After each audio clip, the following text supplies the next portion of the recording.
ವಾರ್ತೆ ನಿಮ್ಮ ಮಧ್ಯದಲ್ಲಿ ನಿಲ್ಲುವುದಕ್ಕೆ ದೇವರು ಕೊಟ್ಟಿದ್ದ ಕೃಪೆಗಾಗಿ ಸ್ತೋತ್ರ. ನಾನು ಇವತ್ತು ನಿಮ್ಮೊಂದಿಗೆ ಮಾತಾಡೋಕ್ಕೆ ಇಷ್ಟಪಡೋ ವಿಷಯ, ನಮ್ಮ ಪ್ರಾಂತವನ್ನು ವಿಸ್ತಾರ ಮಾಡುವ ದೇವರು. ಅದಾയത് ಒಂದು ಪೂರ್ವಕಾಲ ವೃತ್ತಾಂತ 4ನೇ ಅಧ್ಯಾಯ 9-10 ವಾಕ್ಯ. ಇವನನ್ನು ಬಹು ವೇದನೆಯಿಂದ ಯಾಬೇಚನು ತನ್ನ ಅಣ್ಣ ತಮ್ಮಂದರಲ್ಲಿ ಘನವಂತನಾಗಿದ್ದನು. ಇವನನ್ನು ಬಹು ವೇದನೆಯಿಂದ ಹೆತ್ತನೆಂದು ಹೇಳಿ ಇವನ ತಾಯಿ ಇವನಿಗೆ ಯಾಬೇಚ್ ಎಂದು ಹೆಸರಿಟ್ಟಳು. ಯಾಬೇಚನು ಇಸ್ರಾಯೇಲ್ ದೇವರಿಗೆ, ನೀನು ನನ್ನನ್ನು ವಿಶೇಷವಾಗಿ ಆಶೀರ್ವದಿಸಿ ನನ್ನ ಪ್ರಾಂತ್ಯವನ್ನು ವಿಸ್ತರಿಸಿ ನಿನ್ನ ಹಸ್ತದಿಂದ ನನ್ನನ್ನು ಹಿಡಿದು ಯಾವ ವೇದನೆಯೂ ಉಂಟಾಗದಂತೆ ನನ್ನನ್ನು ರಕ್ಷಿಸಬಾರದೆ ಎಂದು ಮೊರೆ ಇಡಲು ದೇವರು ಅವನ ಮೊರೆಯನ್ನು ಲಾಲಿಸಿದನು. ಆಮೇನ್. ನೋಡು, ಅವನ ಸಹೋದರಗಳಿಗಿಂತ ಅವನ ಎಲ್ಲರ ಕಾಟಲು ಯಾರಾಯ್ತು? ಅವನೇ ಘನವಂತನಾಯಿತು. ದೇವರಿಗೆ ಇಷ್ಟವಾದ ಒಂದು ಹುಡುಗನಾರನು ಯಾಬೇಸ್. ಅವನಿಗೆ ಅವನ ಅಮ್ಮ ಹೆಸರಿಟ್ಟಿದೆ ಯಾಬೇಸ್ ಅಂತ. ಯಾಬೇಸ್ ಮೀನ್ಸ್ ವೇದನ, ನೋವು. ಎಲ್ಲರೂ ಅವನ ದೂರೆಯಿಂದ ಸ್ಕೂಲಿಂದ ಬರುವಾಗ ಅವನ ಫ್ರೆಂಡ್ಸ್ಗಳೆಲ್ಲ ವೇದನ ಪುತ್ರ ಬರ್ತಾ ಇದೆ, ನೋವು ಪುತ್ರ ಬರ್ತಾ ಇದೆ, ಹಾಗೆ ಎಲ್ಲ ಅನಿಸಿರ್ಬೋದು. ಅದಕ್ಕೆ ಅವನ ದೇವರ ಮುಂದೆ ಒಂದು ಕಣ್ಣೀರು ಸುರಿಸಿ ಅವರು ಪ್ರಾರ್ಥನೆ ಮಾಡ್ತಾ ಇದೆ. ಓದು ಮಗ. ಯಾಬೇಚನು ಇಸ್ರಾಯೇಲ್ ದೇವರಿಗೆ, ನೀನು ನನ್ನನ್ನು ವಿಶೇಷವಾಗಿ ನನ್ನನ್ನು ವಿಶೇಷವಾಗಿ ಆಶೀರ್ವಾದ ಮಾಡಬೇಕು. ಆಮೇಲೆ ನನ್ನ ಪ್ರಾಂತ್ಯವನ್ನು ವಿಸ್ತರಿಸಿ ನಿನ್ನ ಹಸ್ತದಿಂದ ನನ್ನನ್ನು ಹಿಡಿದು ಯಾವ ವೇದನೆಯೂ ಉಂಟಾಗದಂತೆ ನನ್ನನ್ನು ರಕ್ಷಿಸಬಾರದೆ ಎಂದು ಮೊರೆ ಇಡಲು. ನನ್ನನ್ನು ರಕ್ಷಿಸಬಾರದೆ ಎಂದು ಅವನೇನ್ ಮಾಡಿದು? ಮೊರೆ ಇಟ್ಟಿದ್ದು. ನೀ ಮೊರೆ ಇಟ್ಟಿದಾಲ್ ನಿನ್ನ ಪ್ರಾಂತವನೇ, ನಿನ್ನ ಮಕ್ಕಳದಿ ಪ್ರಾಂತವನೇ, ನಿನ್ನ ಬಿಸ್ನೆಸ್ಸಿನ ಪ್ರಾಂತವನೇ, ನಿನ್ನ ಸಭೆದಿ ಪ್ರಾಂತವನೇ, ನಿನ್ನ ಪಾರ್ಶ್ವದಿ ಪ್ರಾಂತವನೇ, ಪ್ರತಿಯೊಬ್ಬರದಿ ಪ್ರಾಂತವನೇ ವಿಸ್ತಾರ ಮಾಡೋಕ್ಕೆ ಶಕ್ತವಾದ ದೇವರಿಲ್ಲಿ ಬಂದಿದೆ. ಆ ದೇವರಿಲ್ಲೇ ಇದೆ. ಆ ದೇವರಿಲ್ಲಿ ಇರುವಾಗ ನೀ ಕಣ್ಣೀರಿಂದ ಪ್ರಾರ್ಥನೆ ಮಾಡಿಕೊಂಡಿರ್ಕೋ. ನಿನಗೇನು ವಿಷಯವಿದೆಯೋ ಆ ವಿಷಯಕ್ಕಾಗಿ ನೀ ಪ್ರಾರ್ಥನೆ ಮಾಡು. ದೇವರು ನಿನ್ನ ಪ್ರಾಂತವನೇ ಏನು ಮಾಡ್ತತೆ? ವಿಸ್ತಾರ ಮಾಡುತ್ತೆ. ಆಮೇಲೆ ಓದು ಮಗ. ಎಂದು ಮೊರೆ ಇಡಲು ದೇವರವನ ಮೊರೆಯನ್ನು ದೇವರವನ ಮೊರೆಯನ್ನೇ ಲಾಲಿಸಿದು. ಪ್ರಿಯ ಮಕ್ಕಳೇ, ದೇವರು ನಮ್ಮ ಮೊರೆಯನ್ನು ಲಾಲಿಸಬೇಕಲ್ಲ. ನಾವು ಹೆಂಗಿರಬೇಕು? ಪರಿಶುದ್ಧರಾಗಿ ಇರಬೇಕು. ಪರಿಶುದ್ಧರಾಗಿ ಇರಬೇಕು. ನೀ ಪರಿಶುದ್ಧತೆ ಇಲ್ಲದೆ ನಿನಗೆ ಮನಸ್ಸು ಬಂದಾಗ ಜೀವಿಸಿ, ನಿನಗಿಷ್ಟ ಬಂದಾಗ ಜೀವಿಸಿ ನನ್ನ ಪ್ರಾಂತವನ್ನು ವಿಸ್ತಾರ ಮಾಡು ದೇವರನ್ನು ಹೇಳಿದ. ನಿನ್ನ ಪ್ರಾಂತ ವಿಸ್ತಾರ ಮಾಡೋದಿಲ್ಲ. ನಿನ್ನ ಪ್ರಾಂತವನ್ನು ವಿಸ್ತಾರ ಮಾಡಬೇಕಲ್ಲ. ನೀ ಹೆಂಗಿರಬೇಕು? ಮೊರೆ ಇಡಬೇಕು. ನೀ ಪರಿಶುದ್ಧಳಾಗಿ ಜೀವಿಸಿ ದೇವರ ಸನ್ನಿಧಿಯಲ್ಲಿ ನೀ ಮೊರೆ ಇಡಬೇಕು. ನೀ ಕುಡಿದು ಬಿಟ್ಟು ಬಂದೆ, ಗಲಾಟೆ ಮಾಡಿ ನೀ ಮೊರೆ ಇಟ್ಟಿದ, ನಿನ್ನ ಮೊರೆ ಈ ಶೀಟಿನ ಮೇಲೆ ಹೋಗೋದಲ್ಲ. ನೀವು ತೀರ್ಮಾನ ಮಾಡ್ಕೋ, ನಾನು ಇನ್ಮೇಲೆ ಕುಡಿಯೋದಿಲ್ಲ, ನಾನು ಒಳ್ಳೆ ಮಗನಾಗಿ ಜೀವಿಸ್ತೀನಿ. ದೇವರೇ, ನೀ ನನ್ನ ಹೃದಯದಲ್ಲಿ ಬಾ, ನನಗೆ ಶಾಂತಿ ಸಮಾಧಾನ ಕೊಡು, ನೆಮ್ಮದಿ ಕೊಡು, ಪಾಪದ ಬಿಡುಗಡೆ ಕೊಡು, ರೋಗದ ಬಿಡುಗಡೆ ಕೊಡು, ಸ್ವರ್ಗಕ್ಕೊಂದು ದಾರಿ ಕೊಡುವನ್ನೇ ನೀ ಬೇಡ್ಕೋಬೇಕು. ನಾವೀ ಕಷ್ಟಪಟ್ಟ ಓಡಿ ಕಷ್ಟಪಟ್ಟು ಬೆಳಿಗ್ಗೆ ಇಲ್ಲಿ ಬಂದದೆ ಯಾತಕ್ಕೆ? ಪಾಸ್ರ ನೋಡಕ, ಪಾಸ್ರಮ್ಮೆ ನೋಡಕ, ಅಸೋಸಿಯೇಟ್ ಪಾಸ್ರ ನೋಡಕ. ಯಾಕೆ ಬಂದಿದೆ? ದೇವರನ್ನೇ ಆರಾಧನೆ ಮಾಡೋಕ್ಕಾಗಿ ಬಂದಿದೆ. ನಮ್ಮ ದೇವರು ಆರಾಧನೆಗೆ ಯೋಗ್ಯನಾಯ ದೇವರಾണ്, ಸ್ತುತಿಗೆ ಯೋಗ್ಯನಾಯ ದೇವರು ನಮ್ಮ ದೇವರಾണ്. ಆ ದೇವರನ್ನೇ ನಾವೇನು ಮಾಡಬೇಕು? ಆರಾಧನೆ ಮಾಡಬೇಕು. ಹೆಂಗೆ ಆರಾಧನೆ ಮಾಡಬೇಕು? ಸತ್ಯದಲ್ಲಿ, ಆತ್ಮದಲ್ಲಿ ನಾವು ದೇವರನ್ನೇ ಆರಾಧನೆ ಮಾಡ್ಕೋಬೇಕು. ದೇವರು ನಿನಗೆ ಕೇಳ್ತಾ ಇದೆ. ದೇವರ ಸನ್ನಿಧಿಯಲ್ಲಿ ನೀ ಏನು ಮಾಡಬೇಕು? ಕೇಳಬೇಕು. ದೇವರೇ, ಪರಿಶುದ್ಧಾತ್ಮನ ಶಕ್ತಿ ನನಗೆ ಕೊಡು. ಆ ಪರಿಶುದ್ಧಾತ್ಮನ ಶಕ್ತಿ ನನಗೆ ಕೊಡು ನೀ ಕೇಳ್ಕೋಬೇಕು. ಪರಿಶುದ್ಧಾತ್ಮನ ಶಕ್ತಿ ಇಲ್ಲದೆ ನೀ ಸುಮ್ಮನೆ ಬೈಬಲ್ ಹೊಡ್ಕೊಂಡು ನಡೆದಿದ ನಿನಗೇನು ಪ್ರಯೋಜನ ಆಗೋದಿಲ್ಲ. ಏನೇನು ಪ್ರಯೋಜನ ಆಗೋದಿಲ್ಲ. ನಿನಗೆ ಆ ಶಕ್ತಿ ಇದೆಯಲ್ಲಿ ಮಾತ್ರಮೇ ನೀ ಒಬ್ರಿಗೆ ಪ್ರಾರ್ಥನೆ ಮಾಡಿದಾಲ್ അവർ വിടുകടയാകത്തെ. നീ ഒബ്ರಿಗೆ പ്രാർത്ഥന ಮಾಡಿದಾൽ 100% ಬಿಡುಗಡೆಯಾಗುತ್ತೆ. ಯಾಕೆ? ಯೇಸು ವಾಸ ಮಾಡಿರೋ ಗುಡಿಯಾಣಿದೆ. ಈ ಗುಡಿಯಲ್ಲಿಯಾಣ ಯೇಸು ವಾಸ ಮಾಡಿರೋದೆ. ಯೇಸು ಇಲ್ಲೇ ಇದೆ ಮಕ್ಕಳೇ. ಇಲ್ಲಿ ದೆವ್ವಕಾಟೆಯಲ್ಲಿ, ಸೈತಾನ್ ಪೀಡದಲ್ಲಿ, ಕಷ್ಟದಲ್ಲಿ ಯಾರಿಲ್ಲಿ ಬಂದಿದೋ ಅವರಿಗೆ ಏನು ಮಾಡ್ತತೆ? ಶಾಂತಿ ಸಮಾಧಾನ ಕೊಡ್ತತೆ. ಅವರಿಗೆ ಬಿಡುಗಡೆ ಕೊಡ್ತತೆ. ಬಿಡುಗಡೆ ಕೊಡುವ ದೇವರೇ ಇಲ್ಲಿ ಬಂದಿದೆ. ಅವನ್ನೇ ಆ ಯಾಬೇಸಿನ ಪ್ರಾಂತವನ್ನು ದೇವರೇ ಏನು ಮಾಡಿದು? ವಿಸ್ತಾರ ಮಾಡಿಕೊಟ್ಟಿದ್ದು. ಅವನ ಪ್ರಾರ್ಥನಾ ದೇವರೇ ಕೇಳಿಸ್ಕೊಂಡಿದ್ದು. ಪ್ರಾರ್ಥನೆ ಕೇಳಿಸ್ಕೊಂಡೆ ಅವನ ಪ್ರಾಂತವನ್ನು ವಿಸ್ತಾರ ಮಾಡಿಕೊಟ್ಟಿದ್ದು. ಇനി ನಮಗೊಬ್ಬರನ್ನೇ ನೋಡೋಣ. ಪ್ರಾಂತವನ್ನು ವಿಸ್ತಾರ ಮಾಡಿದ್ದು ಒಬ್ಬರನ್ನೇ ನೋಡೋಣ. ಅಪೊಸ್ತಲ ಪ್ರವೃತ್ತಿ 3ನೇ ಅಧ್ಯಾಯ 1-10 ವಾಕ್ಯ. ಅದು ಸ್ವಲ್ಪ ಓದು, ಎಲ್ಲರಿಗೂ ಗೊತ್ತಿದ್ದ ವಿಷಯವಾಣ. ಒಂದಾನೊಂದು ದಿವಸ ಪೇತ್ರ ಯೋಹಾನರು ಮಧ್ಯಾಹ್ನದ ಮೇಲೆ 3 ಗಂಟೆಗೆ ನಡೆಯತಕ್ಕ ಪ್ರಾರ್ಥನೆಗಾಗಿ ದೇವಾಲಯಕ್ಕೆ ಹೋಗುತ್ತಿರಲು ಹುಟ್ಟುಕುಂಟನಾಗಿದ್ದ ಒಬ್ಬ ಮನುಷ್ಯನನ್ನ ಯಾರೋ ಒತ್ತುಕೊಂಡು ಬಂದರು. ಸಾಕು ನೋಡೋ, ಪೇತ್ರನು ಯೋಗನಾನು ಆರಾಧನಾ ಸ್ಥಳದಲ್ಲಿ ಹೋಗ್ತಾ ಇದೆ. ಅವರು ಏದು ದೇಶದಲ್ಲಿ ಹೋಯ್ತಾലും ಅವರನ್ನಲ್ಲ, ನಾವು ಏದು ದೇಶಕ್ಕೆ ಹೋಯ್ತಾലും ಫಸ್ಟ್ ಪ್ರಿಫರೆನ್ಸ್ ದೇವರಿಗೆ ಕೊಡಬೇಕು. ದೇವರನ್ನ ನೀವು ಆರಾಧನೆ ಮಾಡೋಕ್ಕಾಗಿ ಹೋಗಬೇಕು. ದೇವರೇ, ನಾನು ನಿನ್ನನ್ನು ಆರಾಧನೆ ಮಾಡೋಕ್ಕೆ ಹೋಗ್ತಾ ಇದ್ದೆ, ನೀ ಆ ಜಾಗ ನನಗೆ ತೋರಿಸಿಕೊಡು. ದೇವರನ್ನೇ ಆರಾಧನೆ ಮಾಡೋಕ್ಕೆ ಹೋಗಬೇಕು. ಇವರ ಆ ದೇಶದಲ್ಲಿ ಹೋಗುವಾಗ ಆರಾಧನಾ ಸ್ಥಳ ಎಲ್ಲಿದೆ ಎಂದು ಗೊತ್ತಾಗಿ ಅವರ ಆರಾಧನೆಗೆ ಹೋಗ್ತಾ ಇದೆ. ಆರಾಧನೆಗೆ ಹೋಗುವಾಗ ಇದು ದೇವಸ್ಥಾನ, ಈ ಚರ್ಚಿನ ಮುಂದುಗಡೆ ವಸತ್ತಾಗಿ 4 ಜನ ಒಂದು ಹುಟ್ಟುಕೊಂಡಾನೆ. ಅವನ ಹುಟ್ಟುವಾಗೆಯಿಂದ ಕುಂಡನಾಣ. ಅವನೇ ಎತ್ತುಕೊಂಡು ಬಂದ ಒಂದು ಕಡೆ ಕುಂದಿರಿಸಿ, ಇವರದ್ದು ಬಿಸ್ನೆಸ್ಸೇ ಅದ, ಅವರದ್ದು ಆ ಹುಟ್ಟುಕೊಂಡ ಸೌಕಾರುಗಳ ಬೇರೆ ಕಡೆ ಹೋಗುತ್ತೆ. ಇದುപോലെ ಅವಮಾರು 100 ಜನಗಳ ಹಿಂಗೆ ಮಾಡ್ತಾ ಇದೆ. ಅವನ ಹಂಗೆ ಬಂದು ಕುಂದಿರುವಾಗ ಈ ಚರ್ಚಿನಲ್ಲಿ ಒಂದು ದಿನ ಹೋಲಿ ಈ ಹುಟ್ಟುಕೊಂಡ ಕಾಲಿಟ್ಟಿಲ್ಲ. ಯಾಕಂದ್ರೆ ಅವನಿಗೆ ಕಾಲಿಲ್ಲ, ಅವನೇ ಎತ್ತುಕೊಂಡು ಹೋಗುವ ಅರಿವಿಲ್ಲ. ಪಕ್ಷಿ ಒಂದು ವಿಷಯ, ಇಲ್ಲಿ ಪಾಸ್ಟ್ರ್ ಏನು ಪ್ರಸಂಗ ಮಾಡ್ತಾ ಇದೆಯೋ, ಏನು ಬೋಧನೆ ಹೇಳ್ತಾ ಇದೆಯೋ, ಏನು ಅನೌನ್ಸ್ಮೆಂಟ್ ಮಾಡ್ತಾ ಇದೆಯೋ ಎಲ್ಲ ಅವನು ಕೇಳ್ತಾ ಇದ್ದೆ. ಪಾಸ್ಟ್ರ್ ಏನೇನು ಒಂದು ಬಿಟ್ಟಿದ್ದಾಲ್, ಇವತ್ತು ಪಾಸ್ಟ್ರ್ ಅದು ಹೇಳಿಲ್ಲಲ್ಲೋ, ಅವನಲ್ಲಿ ಕೂತ್ಕೊಂಡೆ ಯೋಜನೆ ಮಾಡ್ತತೆ. ಹಾಗೆ ಅವನಿರುವಾಗ ಯೋಗನಾನು ಪೇತ್ರನು ಹೋಗುವಾಗ ಇವರೇ ನನಗೇನೇನು ಕೊಡುವನ್ನು ಹೇಳಿರ್ಬೋದು. ಅವನು ಭಿಕ್ಷಗಾರನಲ್ಲಿ ಕೊಡುವನ್ನು ಪಾತ್ರ ತೋರಿಸಿರ್ಬೋದು. ಉಡನೆ ಪೇತ್ರನೆಲ್ಲ ವಿಧದಲ್ಲಿ ಸ್ವಲ್ಪ ತಿಟುಕ ಉಳ್ಳ ಮನುಷ್ಯನ.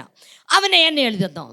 ಬೆಳ್ಳಿ ಬಂಗಾರ ನನಗಿಲ್ಲ, ಬೆಳ್ಳಿ ಬಂಗಾರ ನನಗಿಲ್ಲ, ನನಗೆ ಇರ್ನದೆ ನಾನು ನಿನಗೆ ಕೊಡ್ತೀನಿ, ನನ್ನಲ್ಲಿರುವುದನ್ನು ನಿನಗೆ ಕೊಡುತ್ತೇನೆ. ನನ್ನಲ್ಲಿ ಇರುವುದನ್ನು ನಾನು ನಿನಗೆ, ನನ್ನಲ್ಲಿ ಏನಿದೆ?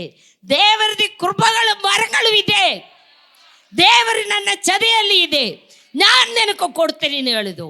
ನಾನು ನಿನಗೆ ಕೊಡ್ತೀನಿ ಹೇಳುವಾಗ ಪೇತ್ರನವನ ಕೈಯಲ್ಲ ನನ್ನನ್ನು ದೃಷ್ಟಿ ಇಟ್ಟು ನೋಡು ಹೇಳಿ ಆ ಕೈ ಕಿಡಿದಿದ್ದು. ಒಂದು ಜೀವಮಾನದಲ್ಲಿ ಅವನ ನಡೆದಿಲ್ಲ. ಅವನೇನಾಯ್ತು? ಅವನ ನರಿಯಾಣಿಯೆಲ್ಲ ನೆಟ್ಟಗಾಗಿ ಚೆನ್ನಾಗಾಗಿ ಅವನ್ ಭಯಂಕರത്തിൽ ದೇವರನ್ನೇ ಯೇಸು ಕ್ರಿಸ್ತನ ಹೆಸರಿನಲ್ಲಿ ಎದ್ದು ನಡೆದಾಡು ಎಂದು ಹೇಳಿ, ಯೇಸು ಕ್ರಿಸ್ತನ ಹೆಸರಿನಲ್ಲಿ ನಡೆದಾಡು. ದೇವರ ಹಾಗೆ ಹೇಳಿದ, ಅವನ್ ಪೇತ್ರನ ಹಾಗೆ ಹೇಳಿದ ತಕ್ಷಣ ಅವನೇನಾಯ್ತು? ಎದ್ದು ಕುಣಿದ ದೇವರನ್ನೇ ಆರಾಧನೆ ಮಾಡಕ್ಕೆ, ಸ್ತುತಿ ಮಾಡಕ್ಕೆ ಶುರುವಾಯ್ತು. ಹಾಗೆ ಅವರ ಚದೆಯಲ್ಲಿ ಎಲ್ಲಿ ಹೋಯ್ತು? ಮನೆ ಹೋಯ್ತಾ? ಫ್ರೆಂಡ್ಸ್ನೇ ನೋಡಕ್ಕೆ ಹೋಯ್ತಾ? ಅವನ ಎಲ್ಲಿ ಹೋಯ್ತು? ಓಹ್, ಅವನ ಪ್ರಾಂತವನ್ನು ದೇವರೇ ವಿಸ್ತಾರ ಮಾಡಿಕೊಟ್ಟಿದ್ದು. ಮಕ್ಕಳೇ, ಹುಟ್ಟುಕೊಂಡ ಪ್ರಾಂತರಂ ವಿಸ್ತಾರ ಮಾಡಿಕೊಟ್ಟಿದ್ದು. ನಿನ್ನ ಪ್ರಾಂತವನ್ನು ವಿಸ್ತಾರ ಮಾಡೋದಿಲ್ಲೇ ಆ ದೇವರನ್ನ ನೀನು ನಾನು ಸ್ತುತಿ ಮಾಡೋದೇ. ನಾವು ಸ್ತುತಿ ಮಾಡೋಣ ದೇವರೇ, ನಾವು ಆರಾಧನೆ ಮಾಡೋಣ ದೇವರೇ. ನೀ ಯಥಾರ್ಥವಾಗಿ ಪರಿಶುದ್ಧವಾಗಿ ಜೀವಿಸ್ತಾ ಇದೆಯಲ್ಲ, ನಿನ್ನ ಪ್ರಾಂತವನ್ನು ದೇವರೇ ಏನು ಮಾಡ್ತತೆ? ವಿಸ್ತಾರ ಮಾಡ್ತತೆ. ನಿನ್ನ ಪ್ರಾಂತವನ್ನು ದೇವರೇ ಏನು ಮಾಡ್ತತೆ? ವಿಸ್ತಾರ ಮಾಡ್ತತೆ. ನಾನು ದೇವರ ಮಗಳಾಗಿ ಜೀವಿಸ್ತೀನಿ, ದೇವರ ಮಗನಾಗಿ ಜೀವಿಸ್ತೀನಿ ನೀ ತೀರ್ಮಾನ ಮಾಡಿದ ನಿನ್ನ ಪ್ರಾಂತವನ್ನು ದೇವರು ವಿಸ್ತಾರ ಮಾಡ್ತತೆ. ಆದಿಕಾಂಡ 21ನೇ ಅಧ್ಯಾಯ 14-20 ಸ್ವಲ್ಪ ಓದು. ಮಾರನೇ ದಿನ ಬೆಳಿಗ್ಗೆ ಅಬ್ರಹಾಮನು ಎದ್ದು ಹಾಗರಳಿಗೆ ಬುತ್ತಿಯನ್ನು ಹೊಂದಿದ್ದು ತಣ್ಣೀರನ್ನು ಕೊಟ್ಟು ಅವಳ ಹೆಗಲ ಮೇಲಿಟ್ಟು ಮಗುವನ್ನು ಒಪ್ಪಿಸಿ ಕಳುಹಿಸಿ ಬಿಟ್ಟನು. ಒಂದು ನಿಮಿಷ ಪ್ರಿಯ ಮಕ್ಕಳೇ, ನಿಮ್ಗೆಲ್ಲರಿಗೂ ಗೊತ್ತಿದ್ದು. ಅಬ್ರಹಾಮನ ಮನೆಯಲ್ಲಿ ಕೆಲಸ ಮಾಡಿಕೊಂಡಿരുന്ന വ്യക്തിയാണ് ഹാഗർല. അവള അഡ്ഡ ദാരി കൂടെ അവൾക്ക് ഒരു മുഖം ಹುಟ್ಟಿದು. ಅಡ್ಡ ದಾರಿ ಕೂಡ ഒരു മുഖം ಹುಟ್ಟಿದು. ಇಲ್ಲಿ ಅಬ್ರಹಾಮಿನ ವಾಗ್ದತ್ತ ಸಂತತಿ ಹುಟ್ಟಿದು. ಎರಡು ಹುಟ್ಟುವಾಗ ಈ ಸಾರ್ಲಕ್ಕೂ ಭಯಂಕರ ಕಲಿಬಿಲಿ ಆಯಿತು. ನನ್ನ ಮಗಂದಿ ಆಸ್ತಿ ಇವನಿಗೆ ಕೊಡಬೇಕಾ? ഈ ಮನೆ ശാന്തി ഇല്ല, സമാധാനമില്ല, സന്തോഷമില്ല. കലാട്ടെ എന്ന് പറഞ്ഞാൽ കലാട്ടെ. ಇವಳ ಅಬ್ರಹಾಮ್ ಹೋಗಿ ಕಳಿಸಿ ಎಲ್ಲ ಜನಗಳೆಲ್ಲ ಬಿಟ್ಟು ಎಲ್ಲ ಮಾಡಿಸಿ ಎಲ್ಲ ಸಾಯಂಕಾಲ ಮನೆ ಬರುವಾಗ ಮನೇಲಿ ಏನಿದೆ? ಕಲಾಟೆಯ, ಅಸಮಾಧಾನ. ಅಬ್ರಹಾಮ್ ಏನು ಮಾತಾಡೋದಿಲ್ಲ. ಹಂಗೆ ಕಲಾಟೆ ಜಾಸ್ತಿ ಆಗುವಾಗ ಒಂದು ದಿನ ದೇವರ ಅಬ್ರಹಾಮನಿಗೆ ಹೇಳಿದು, ಅಬ್ರಹಾಮೇ, ನೀನು ನಿನ್ನ ದಾಸಿಯ ಮಗನೇ ಹೊರಗಾಕು. ಬೆಳಿಗ್ಗೆ ಜಾವ ಎದ್ದು ಒಂದು ಪಾತ್ರ ಒಳಗೆ ಕೊರೆ ನೀರು, ಸ್ವಲ್ಪ ರೊಟ್ಟಿ ಎತ್ತಿ ಆ ಅಮ್ಮ ಕೈ ಕೊಟ್ಟು ಮಗನೇ ಎತ್ತಿ ಕೈ ಕೊಟ್ಟಿದ್ದು. ನೀ ಹೋಗುತ್ತಾ? ಇಷ್ಟು ಆಸ್ತಿ ಇದೆ, ಅರ್ಧ ಭಾಗ ನನ್ನ ಹೆಸರಿನಲ್ಲಿ ಬರಿ ಎಂದು ಹೇಳ್ತತೆ. ಹೋಗೋದಿಲ್ಲ. ಅವಳು ಏನು ಮಾತಾಡದೆ, ತಿರುಗಿ ಮಾತಾಡದೆ, ಏನು ಮಾಡದೆ ಅವಳ ಮಗುನ ಹಿಡ್ಕೊಂಡೆ ಹೋಯ್ತು. ನಡೆದು ಬೆರ್ಸೆಬ ಮರುಭೂಮಿಯಲ್ಲಿ ಹೋಯಿತು. ಆ ಮರುಭೂಮಿಯಲ್ಲಿ ಹೋಗುವಾಗ ಅಲ್ಲಿ ಅವಳ ಕೈನಲ್ಲಿ ಹಿರಿದಿದ್ದ ನೀರು ಮುಗಿದೋಯ್ತು, ರೊಟ್ಟಿ ಮುಗಿದೋಯ್ತು, ಎಲ್ಲ ಆಯಿತು. ಮಗನ್ ಅಮ್ಮಕ್ಕಮ್ಮ ನೀರನ್ನು ಹೇಳ್ತಾ ಇದ್ದೆ. ಅವಳ ಕೈಲಿ ಇಲ್ಲ ನೀರು. ಮರುಭೂಮಿ ಅದು, ಭಯಂಕರ ಮರುಭೂಮಿ. ಬೆರ್ಸೆಬ ಮರುಭೂಮಿ. ಒಂದು ಗಿಡಗಳು പോലും ಇಲ್ಲ. ಎಲ್ಲಿಯೋ ಒಂದು ಮುಳ್ಳಿನ ಗಿಡ ಬರ್ತಾ ಇದೆ ಅಷ್ಟೇ. ಹಾಗೆ ಇರಿನ ಜಾಗೆಯಲ್ಲಿ ಅವಳ ಕಾಲೆಲ್ಲ ಸುಟ್ಟು ಹೋಗ್ತಾ ಇದೆ. ಚಪ್ಪಲಿದೆಯೇಲು ಅಲ್ಲಿ ಸುಡುತ್ತೆ ಕಾಲೆಲ್ಲ. ನಾವು ಅಲ್ಲಿ ಹೋಗುವಾಗ ಅಯ್ಯಪ್ಪ ಎಂದ ಬಿಸಿಲು, ಎಂದ ಇದು ಅನ್ನೋದು ಹೇಳೋಕ್ಕಾಗೋದಿಲ್ಲ, ಅಷ್ಟು ಬಿಸಿಲಾണ്. ಅಲ್ಲಿ ಅವಳ ಮಗ ಒಂದರ ಸುಸ್ತಾಗಿ ಬಿದ್ದುಬಿಟ್ಟು ಭಾಳ ಸುಸ್ತಾಗ್ತಾ ಇದೆ. ಈ ಮಗಂಡೆ ಸಾವು ನನಗೆ ನೋಡೋಕ್ಕಾಗೋದಿಲ್ಲ ಅಂದೇಳಿ ಒಂದು ಗಿಡ ಇರಿದಿದ್ದು. ಆ ಗಿಡ ಕೆಳಗೆ ಅವನೇ ಮಲಸಿದು. ಅವನ ಪಾಪು ಏನಲ್ಲ ಮಕ್ಕಳೇ, ಅವನಿಗೆ 10-15 ವಯಸ್ಸಿದೆ. ಯಾಕಂದ್ರೆ ಆ ಕಾಲ 15 ವಯಸ್ಸನ್ನು പറഞ്ഞാൽ ಈ ಕಾಲದಲ್ಲಿ ಒಂದು 5 ವಯಸ್ಸು ಪಾಪುವಿಗೆ. ಅವನೇ ಅಲ್ಲಿ ಮಲಸಿ ಅವನ ಸಾವು ನನಗೆ ನೋಡೋಕ್ಕಾಗೋದಿಲ್ಲ ಅಂತ ಹೇಳಿ ಅಷ್ಟು ದೂರ ಭಾರ ಹೋದರು. 50 ಅಡಿ ದೂರ ಹೋಗಿ ಕುತ್ಕೊಂಡು ಇವಳ ಏನು ಮಾಡಿದ್ದು, ಜೋರ ಅಳುತ್ತಾ ಇದೆ. ಅಳುವಾಗ ಈಗ ಅಮ್ಮೇನ್ ಬಿಟ್ಟು ನನ್ನೇ ಹೋಯ್ತು, ನನಗೆ ಯಾರೂ ಇಲ್ಲಲ್ಲ ಅಂದ್ಕೊಂಡೆ. ಈ ಹುಡುಗನ ಜೋರ ಅಳುವಕ್ಕೆ ಶುರುವಾಯಿತು. ಜೋರ ಅಳುತ್ತಿದ್ದು. ಇವನು ಅಳುತ್ತದೆ ಯಾಕಂದು, ನನಗೊಂದು ಜನ್ಮ ಕೊಟ್ಟಿದೆ ಅಲ್ಲ. ನಾನು ಓದುವಾಗ ನನಗೆ ಹಂಗೆ ಮನಸ್ಸಿಗೆ ಬರ್ತಾ ಇದೆ, ಒಂದು ಜನ್ಮ ನೀ ಕೊಟ್ಟಿದೆ, ನಾನು ಈ ಮರುಭೂಮಿಯಲ್ಲಿ ಸಾಯಬಾರ್ದು. ನನಗೆ ಅವನ್ನೇ ಹಂಗೆ ಅಳುತ್ತಿರ್ಬೋದು. ದೇವರ ಅವನ್ನೇ ಕೂವಿಚ ಕೇಳಿಸ್ಕೊಂಡು ತನ್ನ ದೂತನೆ ಕಳಿಸಿ, ಹಾಗರಳೆ ಎದ್ದಳು, ಹೋಗಿ ನಿನ್ನ ಮಗನೇ ಎಬ್ರಿಸು ಅಂತ ಹೇಳಿದು. ಆವಾಗ ಹಾಗರಲ್ಲ ಅಲ್ಲಿ ನೆದ್ದು ಬಂದು ಮಗನೇ ಎಬ್ರಿಸುವಾಗ ನೋಡು, ಅಲ್ಲಿ ಮರುಭೂಮಿಯ ಒಂದು ತೊಟ್ಟು ನೀರು ಸಿಕ್ಕಾತ ಜಾಗಲೆ ಏನು ಬರ್ತಾ ಇದೆ, ಬುಕ್ಕೆಯಾಗಿ ನೀರು ಬರ್ತಾ ಇದೆ. ಬುಕ್ಕೆಯಾಗಿ ನೀರು ಬರ್ತಾ ಇದೆ. ಅವಳಿಗೆ ಹೋಗಿ ನೀರು ತುಂಬಿಸಿ ಅವಳನ್ನು ಕುಡಿದೆ, ಅವನ ಮಗನಿಗೆ ಕೊಟ್ಟು ಮಗನಿಗೆ ಕುಡಿದೆ, ಮಗನ ಮೊಗವೆಲ್ಲ ತೊಳಸಿ ಪಾತ್ರ ಒಳಗೆ ನೀರೇ ತುಂಬಿದು. ಪ್ರಿಯ ಮಕ್ಕಳೇ, ಅವಳು ಯಾತಕ್ಕಾಗಿ ಅಳ್ತಿದೆ? ಒಂದು ತೊಟ್ಟು ನೀರಿಗಾಗಿ ಅಳುತ್ತಿದೆ. ನೀ ಯಾತಕ್ಕಾಗಿ ಅಳಬೇಕು?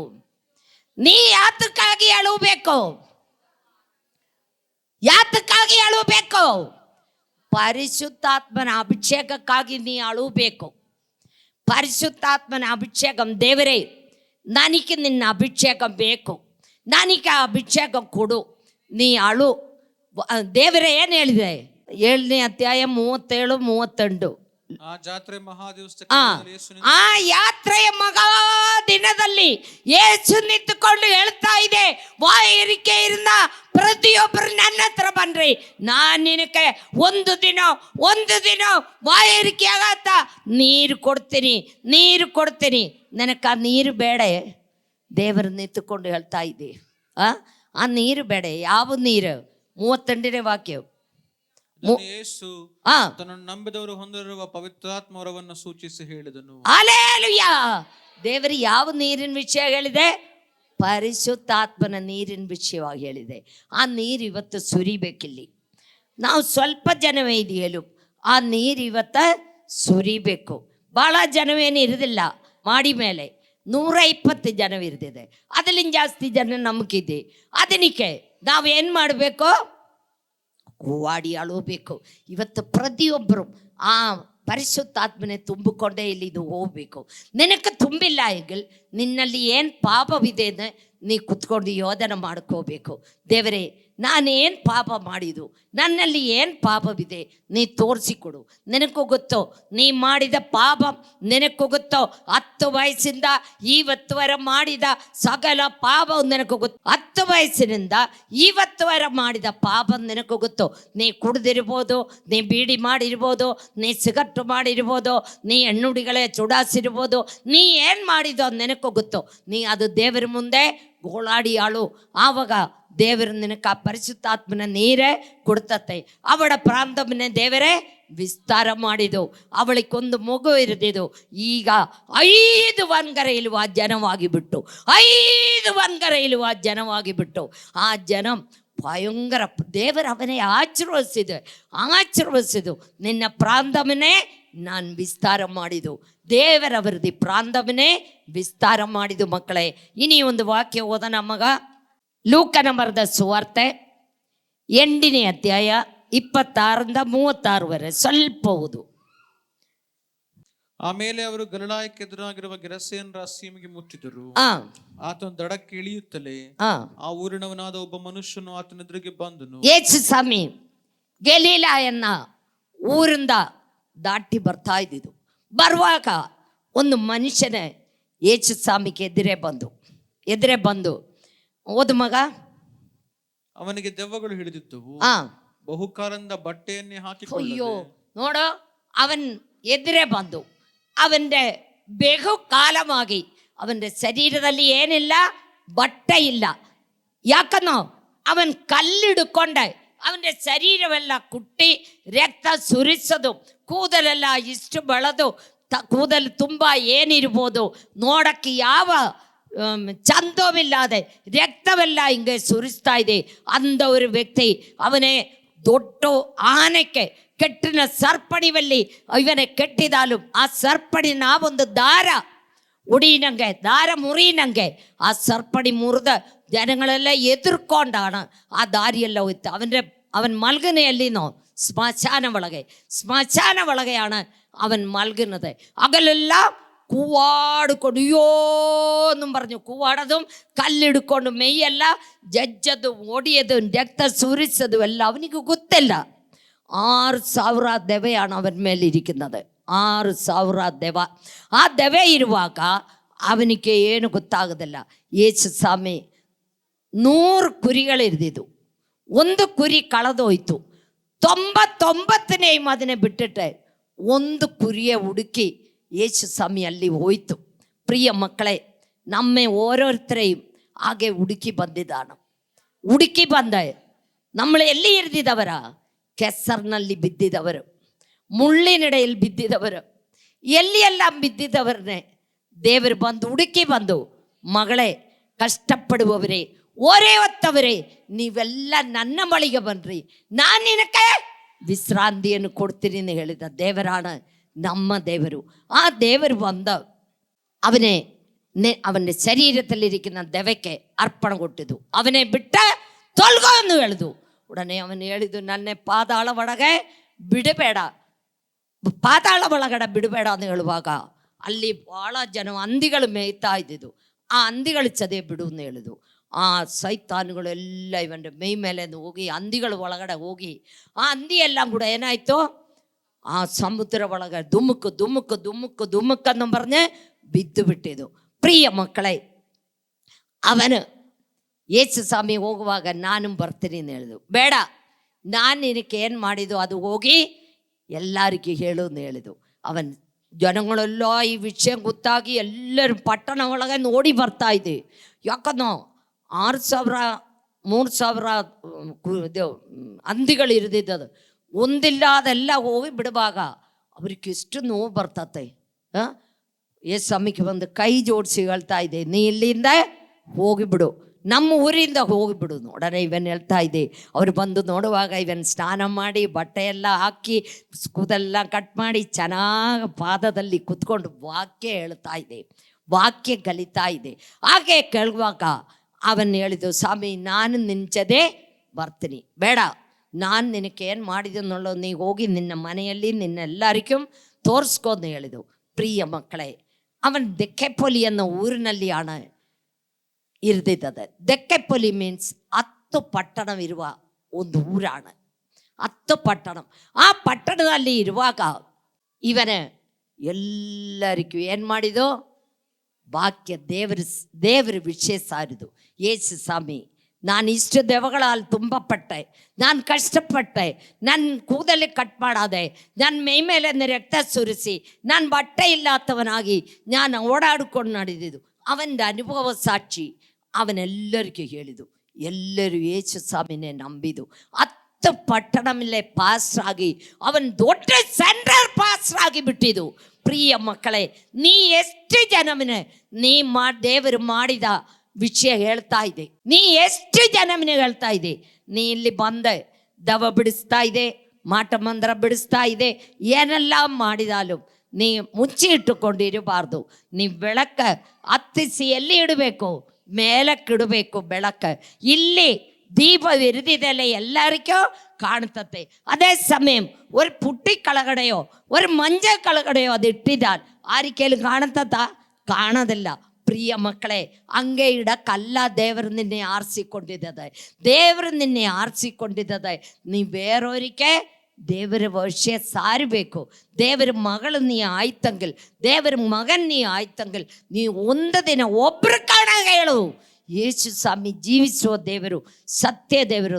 ನನಗೊಂದು 4 ದಿನ ಮುಂಚೆ, 4 ದಿನ ಆಗಿರ್ಬೋದು, 4 ದಿನ ಮುಂಚೆ ರಾತ್ರಿಯಲ್ಲಿ 11 ಗಂಟೆ ಒಂದು ಫೋನ್ ಬಂದಿದ್ದು. ಅಂದ್ರಿ ನನ್ನ ತಮ್ಮನ ಮಗಳ ಭಾಳ ಸೀರಿಯಸ್ ಆಗಿ ಆಸ್ಪತ್ರೆಯಲ್ಲಿ ಇದೆ, ಡಾಕ್ಟ್ರ್ ಎಲ್ಲ ಉಪೇಕ್ಷಿಸಿದ್ದು, ಅಲ್ಲಾಡಂಗಿಲ್ಲ, ಕೈ ಅಲ್ಲಾಡಂಗಿಲ್ಲ, ಕಾಲ ಅಲ್ಲಾಡಂಗಿಲ್ಲ, ಮಾತಾಡಂಗಿಲ್ಲ ಅಂತ ಬರ್ದೆ.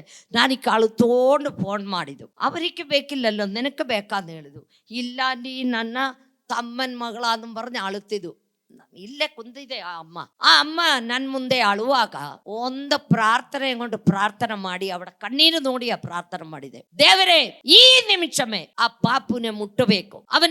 അതിന്റെ ശരീരത്തിലുള്ള സൈത്താൻ കാട്ടയാകಲಿ, ರೋಗವಾಗಲಿ, ಮಾಟಮಂತ್ರ ಶಕ್ತಿ ಆಗಲಿ, ಏನಿದೆಯಲ್ಲೂ ಈ ನಿಮಿಷಮೇ ಬಿಟ್ಟು ಹೋಗ್ಬೇಕು ಅಂತ പറഞ്ഞ് ಪ್ರಾರ್ಥನೆ ಮಾಡಿ. ಮಕ್ಕಳೇ, ನನಗೆ ನಿನ್ನೆ ಬಂದು ಹೇಳ್ತಾ ಇದೆ, ಪಾಪು ನೀ ಪ್ರಾರ್ಥನೆ ಮಾಡಿ ಫೋನ್ ಕೆಳಗೆ ಇಟ್ಟಿಲ್ಲ, ಅದನ್ನು ಮುಂಚೆ ಪಾಪು ಡಾಕ್ಟರ್ ಸತ್ತು ಹೋಗುತ್ತೆ, ಉಳಿಯೋದಿಲ್ಲ ಅಂತ ಹೇಳಿದದ. ನಮ್ಮ ದೇವರು ಯಾರು? ನಮ್ಮ ದೇವರು ಯಾರು? അഖിലാണ്ട സൃഷ്ടിതാവ്, രാജാതി രാജന്, വലിയ ഡോക്ടർ.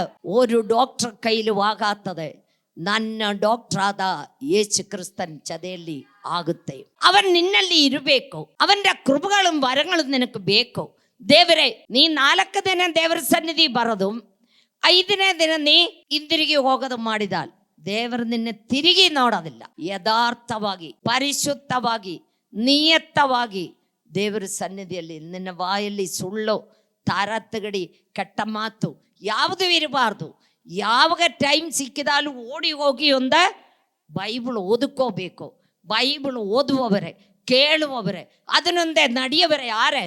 ಆ ದೆವ್ವ ಬಿಡಿದಿದ್ದ ಆ ದಂಡಿನೇ ಅವന്റെ ಪ್ರಾಂತವನ್ನೇ ವಿಸ್ತಾರ ಮಾಡಿ ಅವನ್ ದೊಡ್ಡ ಪಾಸ್ಟರ್ ಆಗಿ ಬಿಟ್ಟಿದ್ದು. ಆ ದೇವರು ಇಲ್ಲಿ ಬಂದಿದೆ. ಆ ದೇವರನ್ನೇ ನೀವೇನ್ ಮಾಡಬೇಕು? ಸತ್ಯದಲ್ಲಿ, ಆತ್ಮದಲ್ಲಿ ಆರಾಧನಾ ಮಾಡಬೇಕು. ದೇವರೆಲ್ಲವಿದೆ. ನೀ ಅನೇಕ ಪಾಯಿಂಟ್, ಇನ್ನೊಂದು 10-15 ಪಾಯಿಂಟ್ಗಳಿದೆ. ಪ್ರಿಯ ಮಕ್ಕಳೇ, ಆ ದೇವರನ್ನೇ ನೀವು ಕಂಡುಕೋ. ಆ ದೇವರೇ ನನ್ನ ಪ್ರಾಂತವನ್ನು ವಿಸ್ತಾರ ಮಾಡು. ನಾನು BCom ಓದ್ತಾ ಇದ್ದೆ, ನನಗೆ ಒಳ್ಳೆ ಕೆಲಸ ನೀ ಕೊಡಬೇಕು. ನಾನು BSc ಓದ್ತಾ ಇದ್ದೆ, ನಾನು ನರ್ಸಿಂಗ್ ಓದ್ತಾ ಇದ್ದೆ, ನನಗೆ ಒಳ್ಳೆ ಕೆಲಸ ಕೊಡು. ಆ ಯಾಬೇಸಿನ ಪ್ರಾಂತವನ್ನು ವಿಸ್ತಾರ ಮಾಡಿದ ದೇವರೇ, ನನ್ನ ಪ್ರಾಂತವನ್ನು ವಿಸ್ತಾರ ಮಾಡು. പക്ഷേ ಹೆಂಗಿರಬೇಕು? ನೀ ಹೆಂಗಿರಬೇಕು? ಘನವಂತನಾಗಿರಬೇಕು, ಘನವಂತಳಾಗಿ ಇರಬೇಕು. ಎಲ್ಲಾರ ಕಟ್ಟಲು ನೀ ಘನವಂತನಾಗಿ ಇರ್ತಿದೆ ಮಾತ್ರಮೇ ನಿನ್ನ ಪ್ರಾಂತವನ್ನು ದೇವರೇ ವಿಸ್ತಾರ ಮಾಡದೆ. ಇಲ್ಲಾದ ನೀ ಸುಮ್ಮನೆ ಅಪ್ಪ ದೇವರೇ ನನ್ನ ಪ್ರಾಂತವನ್ನು ವಿಸ್ತಾರ ಮಾಡು ಅಂತ ಹೇಳಿದ. ಆ ಜೋಸಪ್ಪನ ಪ್ರಾಂತ ವಿಸ್ತಾರ ಮಾಡಿದ ದೇವರು ಜೋಸಪ್ಪನ ನೀರಿಲ್ಲದ ಬಾವಿಯಲ್ಲಿ ಇಟ್ಟಿದ್ದದ. ಆ ಬಾವಿಯಿಂದ ಅವನ ಆರಾಗಿ ಬಿಟ್ಟಿದ್ದು, ಮಂತ್ರಿಯಾಗಿ ಬಿಟ್ಟಿದ್ದು. ಅವನ ಪ್ರಾಂತವನ್ನೇ ದೇವರು ವಿಸ್ತಾರ ಮಾಡಿದು. ಆ ದೇವರಲ್ಲಿ ಬಂದಿದೆ. ನಿಂದೆ ಪ್ರಾಂತವನ್ನೇ ವಿಸ್ತಾರ ಮಾಡೋಕ್ಕಾಗಿ ದೇವರಲ್ಲಿ ಬಂದಿದೆ. ಆ ದೇವರ ಸನ್ನಿಧಿಯಲ್ಲಿ ನೀ ಕೂವಾಡಿಯಾಳು. ನಿನಗೆ ಏನು ವಿಷಯವಿದೆಯೋ ನೀ ಮೊಣಗಾಲು ಊರಕ್ಕಾಗುന്നವರು ಮೊಣಗಾಲು ಊರು, 2 ಕೈಗಳ ಮೇಲಕ್ಕೆತ್ತು. ನಿನ್ನ ನೋವಿನ ಭಾಗದಲ್ಲಿ ಒಂದು ಕೈ ಹಾಕು, ಒಂದು ಕೈ ಮೇಲಕ್ಕೆತ್ತು. ದೇವರೇ, ನಾನು ನಿನ್ನ ಸನ್ನಿಧಿಯಲ್ಲಿ ಬಂದು ನಿನ್ನ ವಿಷಯವೇನಿದೆಯೋ ದೇವರ ಮುಂದೆ ಹೇಳು. ನಿನ್ನ ಪ್ರಾಂತವನ್ನು ವಿಸ್ತಾರ ಮಾಡುವ ದೇವರಲ್ಲಿ ಬಂದಿದೆ. ಆ ದೇವರಲ್ಲೇ ಇದೆ. ದೇವರೇ, ನೀ ಕೈ ಬಿಡಬೇಡ ಅನ್ನು ಬರ್ದಾಳು. ಹಾಲೆಲೂಯಾ, ಹಾಲೆಲೂಯಾ, ಸ್ತೋತ್ರ ಸ್ತೋತ್ರ ಸ್ತೋತ್ರ. ಪ್ರೀತಿಯುಳ್ಳ ಸ್ವರ್ಗೀಯ ತಂದೆಯೇ, ಅಪ್ಪ ನೀ ಆಶೀರ್ವದಿಸಪ್ಪ. ನಿನ್ನ ರಕ್ತ ಕೋಟೆಗಳಪ್ಪಲ್ಲಿ ನೀ ಕಾಪಾಡಪ್ಪ. ಆ ನಾಶವಾಗಿ ಹೋಗೋದಕ್ಕೆ ನೀ ಬಿಡಬೇಡಪ್ಪ. ಆ ಯಾಬೇಸಿಂದ ಪ್ರಾಂತವನ್ನು ವಿಸ್ತಾರ ಮಾಡಿದ ದೇವರೇ, ಆ ದೆವ್ವಬಾಧಿತನಾಯ ಮನುಷ್ಯನ ಪ್ರಾಂತವನ್ನು ವಿಸ್ತಾರ ಮಾಡಿದ ದೇವರೇ, ಆ ಹುಟ್ಟುಕೊಂಡನ ಪ್ರಾಂತವನ್ನು ವಿಸ್ತಾರ ಮಾಡಿದ ದೇವರೇ, ಅಪ್ಪ ನಮ್ಮ ಪ್ರತಿಯೊಬ್ಬರದಿ ಪ್ರಾಂತವನ್ನು ನೀ ವಿಸ್ತಾರ ಮಾಡಬೇಕಪ್ಪ. ನಮ್ಮ ಸಭೆದಿ ಪ್ರಾಂತವನ್ನು ವಿಸ್ತಾರ ಮಾಡಪ್ಪ. ನಮ್ಮ ಪ್ರತಿಯೊಬ್ಬರದಿ ಪ್ರಾಂತವನ್ನು, ನಮ್ಮ ಮಕ್ಕಳದಿ ಪ್ರಾಂತವನ್ನು, ಪ್ರತಿಯೊಬ್ಬರದಿ ಕರ್ತಾವೇ ಪ್ರಾಂತವನ್ನು ವಿಸ್ತಾರ ಮಾಡಪ್ಪ. ರೋಗದಲ್ಲಿ, ದುಃಖದಲ್ಲಿ, ಸೈತಾನ್ ಬಿಡದಲ್ಲಿ, ಮಾಟಮಂದ್ರ ಶಕ್ತಿಯಲ್ಲಿ ಯಾರಿಲ್ಲಿ ಬಂದಿದ ಅಪ್ಪ അവരെ നീ മുട്ടോ. ഈ നിമിഷമേ മുട്ടോ.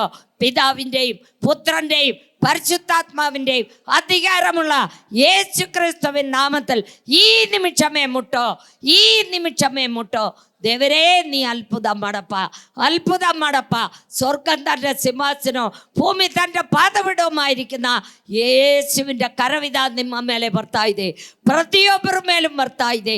ದೇವರೇ, ನೀ ಮುಟ್ಟೋ, ಸಂಪೂರ್ಣ ಬಿಡುಗಡೆ ಕೊಡು. ആശുപത്രിയിലും കർത്താവേ, ജയിലിലും കർത്താവേ, ഏതെല്ലാം വിധത്തിൽ ജനങ്ങൾ കഷ്ടപ്പെടുത്താ ഇതേപ്പാ, അവർക്ക് ಬಿಡುಗಡೆ ಕೊಡಪ್ಪ, ಬಿಡುಗಡೆ ಕೊಡಪ್ಪ. ICUലും വെന്റിലേറ്ററിലും ಎಷ್ಟೋ ಜನಗಳು ನರಳಾಡ್ತಾ ಇದೆಪ್ಪ, ಅವರಿಗೆ ಬಿಡುಗಡೆ ಕೊಡಪ್ಪ. ದೇವರೇ, ನೀ ಬಿಡುಗಡೆ ಕೊಡುವ ದೇವರಾಣಪ್ಪ. ನಿನ್ನ ಸನ್ನಿಧಿಯಲ್ಲಿ ಬರುವವರೇ, ನೀ ತಳ್ಳಿ ಬಿಡುವ ದೇವರಲ್ಲಪ್ಪ. ನೀ ಕರ್ತಾವೇ ಅಪ್ಪ ಅದ್ಭುತ ಮಾಡುವ ದೇವರಾಣಪ್ಪ. ಈ ನಿಮಿಷಮೇ ಮುಟ್ಟೋ ಪರಿಶುದ್ಧಾತ್ಮನೆ, ಮುಟ್ಟೋ ಪರಿಶುದ್ಧಾತ್ಮನೆ. ಹಾಲೆಲೂಯಾ, ಸ್ತೋತ್ರಪ್ಪ. ಎಲ್ಲ ಕರ್ತಾವೇ, ಅಚ್ಚಮ್ಮಾರೇ, ಅಯ್ಯಗಾರ್ಮಾರೇ, ಅಪ್ಪ പാസ്റ്റർമാരെ, ഇവാഞ്ചലിസ്റ്റുകളെ ആശീർവദിസപ്പ. 5 വൻകരയിലും നിന്റെ സുവാർത്ത സാരുവതಕ್ಕೆ നീ സഹായം ಮಾಡಪ್ಪ. യേശുവേ, ನೀ ಸಹಾಯ ಮಾಡಪ್ಪ. അതുപോലಪ್ಪ ಎಲ್ಲ ಕ್ರಿಸ್ತ ವಿರೋಧಿಗಳ ಮೇಲೆ ನೀ ಮಾತಾಡಪ್ಪ. അവർ ನಿತ್ಯರಾಜ್ಯಕ್ಕೆ ಸೇರಕ್ಕೆ, ನಿಜ ದೇವರನ್ನೇ ಕಂಡುಕೊಳ್ಳೋದಕ್ಕೆ ಅಪ್ಪ ನೀ ಸಹಾಯ ಮಾಡಪ್ಪ.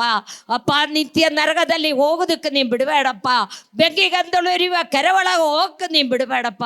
ಎಲ್ಲರೂ ನಿನ್ನೆ ಕಂಡುಕೊಂಡೆ ಆ ರಕ್ಷಣಾ ಬಟ್ಟೆಯನ್ನು ಕರ್ತಾವೇ ಒದಿಸಿಕೊಂಡೆ ಅಪ್ಪ. ನಿನ್ನ ಸನ್ನಿಧಿಯಲ್ಲಿ ಬರುವುದಕ್ಕೆ ನೀ ಸಹಾಯ ಮಾಡಪ್ಪ, ಕೈ ಬಿಡಬೇಡಪ್ಪ. ಈ ಮುಂದಕ್ಕುള്ള ಭಾಗವೆಲ್ಲ ನೀ ಆಶೀರ್ವದಿಸಪ್ಪ. ಆರಾಧನೆ ನೀ ಆಶೀರ್ವದಿಸಪ್ಪ. ದೇವರೇ, ಇವತ್ತು ನೀ ಇಳಿದು ಬಂದಿದ್ದಕ್ಕಾಗಿ ಸ್ತೋತ್ರಪ್ಪ, ಸ್ತೋತ್ರಪ್ಪ. ಕೈ ಬಿಡಬೇಡಪ್ಪ. ಯೇಸು ಕ್ರಿಸ್ತನ ಹೆಸರಿನಲ್ಲಿ ಬೇಡಿಕೊಳ್ತಾ ಇದೆ ತಂದೆಯೇ, ಆಮೇನ್. ಪ್ರಿಯ ವೀಕ್ಷಕರೇ, ಈ ಕಾರ್ಯಕ್ರಮವು ನಿಮಗೆ ಆಶೀರ್ವಾದಕರವಾಗಿದ್ದರೆ ನಮ್ಮೊಂದಿಗೆ ಸಂಪರ್ಕಿಸಿ. ದೂರವಾಣಿ ಸಂಖ್ಯೆ 988624555557.